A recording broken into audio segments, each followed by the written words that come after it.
Hello everyone. I hope that you're doing amazing wherever you are in the world. My name is Boom Shaka and I welcome you to my channel.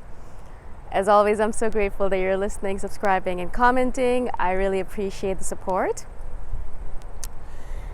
In this one, I wanted to speak to you a little bit about a continuation of the body's intelligence. I've done many videos on this particular subject because I have this notion in my head now.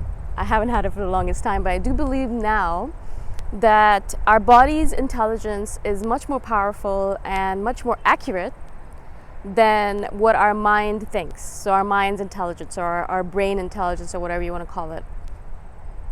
Unfortunately, I've noticed, even for myself, that in general human beings have a tendency to put our mind on a pedestal, and we believe that the reason why we are successful, or the reason why we're human beings in general have done what they've done, or whatever it might be, is because of our mind.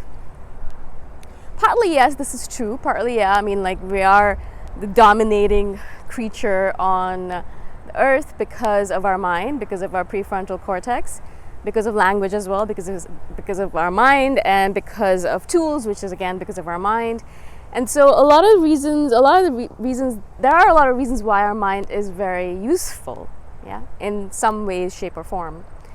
But particularly now, I'm noticing if you want to get beyond a certain level of consciousness, if you want to get beyond a certain level of awakening, then the mind is actually a deterrence or a crutch at that point. It's not actually useful to you in that journey at all, because the mind is associated with the ego, and the ego in general leads to separation, and it leads to making you smaller, and it leads to analyzing everything in a way that everything seems like it's every notion, if it's not real, if you can't see it, seems false.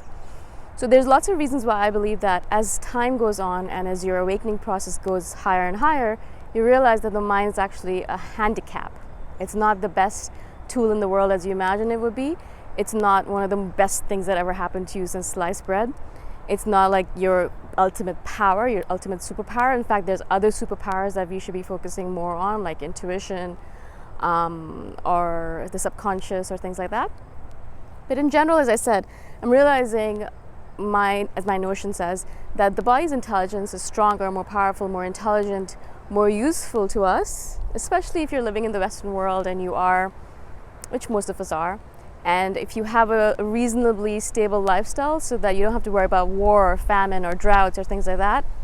So then you're able to focus on other things like growth, spiritual growth, self-fulfillment, and all of those other things that are on the hierarchy,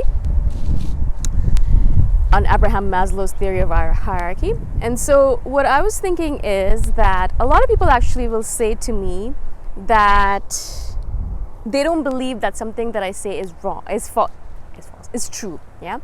And so, for example, I'll give you a quick example why this actually came up to me. I did a video recently about spanking and how I believe it's wrong, and really I've been there and I've been through the experience, and I know how traumatic it can be. And a lot of people actually said to me, not necessarily publicly but privately, that I was wrong because they had been spanked themselves and they don't feel any different. They didn't feel like they were affected negatively by it. So obviously it's not really that bad of a thing, and if they have children, they would spank them as well.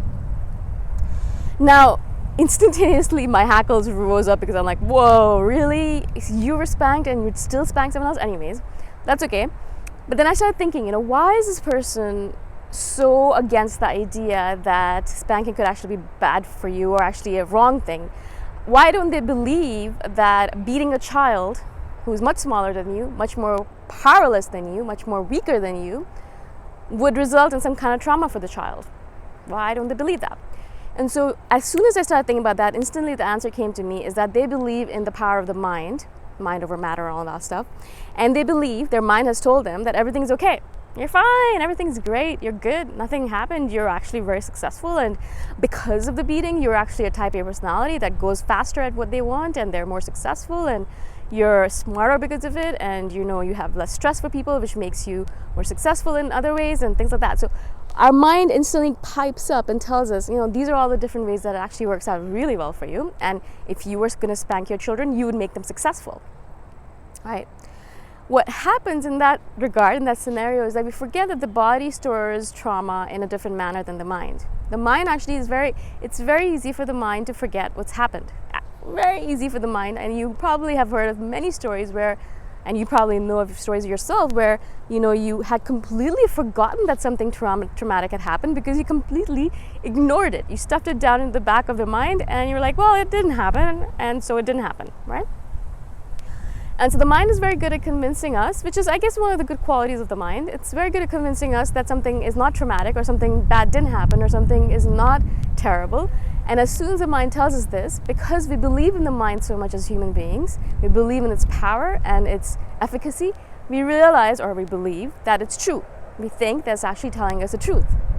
A lot of times what I've realized doing so much somatic body work, and I've spoken a lot about it in the past, one of the main things I always recommend you guys do is, or you people do, is TRE, which is a tension and trauma releasing exercise. Until I did TRE, I had no idea of the amount of tension and trauma that I was actually storing in my body. I had no idea because my mind had convinced me very effectively that there was nothing to worry about. I was completely fine. I was actually even successful because of the fact that I had all these traumas associated with my childhood, and it was okay, it's absolutely okay, and everything's good, and everything's dandy, and let's just keep on going, and actually let's keep on repeating the mistakes of the previous generation because of course it made you so successful, right? But until I did TRE, until I actually got down to my body's intelligence, until I stopped believing in what my mind was telling me, all of what my ego was telling me or my mind was telling me, and I was like, all right, let's see what's actually going on in my body. Let's see what's actually stored in my body. And I started doing TRE, and go check out the videos on that if you have an interest in that. I do absolutely recommend, and I've said this before, I wish everyone on the planet did TRE, because as soon as you do it, you actually realize how much stuff is actually stored in your body. Really, it seriously is a game changer. It's a mind-blowing experience, because in fact, before my first experience with TRE, I was actually very skeptical. I was like, no, I'm totally fine. Yeah, no, like I'm totally cool. I've got nothing to worry about. I've dealt with everything. I'm totally cool. I'm fine, right? Lo and behold, I go to the session very skeptically still, and then I do the session and I shake like mad. I mean, really, literally, like releasing years and years of built up trauma. And afterwards, my teacher was telling me that, if you have been beaten as a child, or if you have trauma as a child, what happens is that if you're a healthy child, you shake it off and you're able to release it and you're able to let it go. But if you've been in a traumatic situation, as children, we learn to hold ourselves still. And I remember doing this very often, where I would hold myself really still because I was afraid to even make a move, because I was afraid if I did anything, if I even blinked my eyes, that it would anger my parents and they would start beating me again, or something negative would happen because of it, right? And so because I was so afraid of even making a slight movement, I held my body very still, very, very, very tense and still and strict, right? I would not even move. I would sit on my chair like a statue. I wouldn't even blink sometimes for minutes on end because I was so afraid, because I didn't want to miss anything, because I didn't want to miss any expression on their face, because I was afraid that if they made a certain expression, then that would mean something else, and I would have to do something else. I have to run away or yell or scream or protect my siblings or whatever it might be, right? All of this to say that there's lots of things going on under the surface that we're not even aware of. And our mind easily convinces us, everything's fine. You're cool, you're making loads of money right now, you have a house, and you're completely fine. I mean, nothing to worry about, right? And then you do something like a somatic bodywork exercise where you do some kind of shaking or some kind of tension release, and you realize how much stuff is actually stored in your body and how much your body has been holding on to this emotion and tension and stress for so long, right?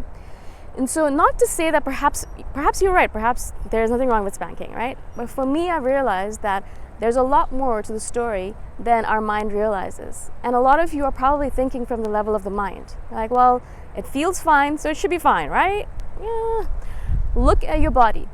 And it's like very apparent, and if you read any book on how the body works and how the body stores tension, it's very apparent. As soon as I started doing body work, it was very apparent to me how I've been storing tension and how I've been storing traumas in my body. Because as soon as I started releasing all of these tensions and stresses and and the ways I was holding my body, the way I was walking, the way I stood, the way I sat, everything changed completely. Not only that, but a lot of the fat that I was holding on to my body, because I was trying to use it as a protective mechanism, also melted away. Not because I changed my diet or anything, it's just because I did not need that protective mechanism anymore, because the trauma that was associated with it kind of melted away as well, right? Now, so I really wanted to kind of do this video because I wanted to delineate the fact that there's a difference between the intelligence that's stored in your body and the intelligence that's stored in your mind. And they're completely different, and they have completely different uses to them as well. So I'm not completely negating the fact that there's a use for your mind. Obviously there is. There's many things that we need to do with our mind, obviously, to live in this world right now. But a lot of times what I'm recommending is that we need to move away from the mind's intelligence to our body's intelligence to really gauge what's going on. Because our mind is very good at deceiving us. And I've noticed this over and over again. I hope this makes sense. I know it was a very serious topic, but I really wanted to do this because I've been noticing many people coming at me with this notion that they're fine. And just because they're fine, everyone else should be fine as well. Maybe your child is more sensitive. Maybe they won't be able to be as fine as you are. Who knows? My parents used to always say to me, oh, well, my parents used to beat me up and I'm fine. And I'm looking at them, I'm like, no, you're not fine. You've ignored it, but you're not fine, but that's okay. So, things like that. I really want you to keep it in mind that your body is storing something there that you're probably not even aware of. So please, please be careful of that. If you have questions, obviously comment below. There are many videos I've done on TRA already, so go check them out. Again, thank you so much for being on my channel. I really do appreciate your support, and I shall see you the next time around.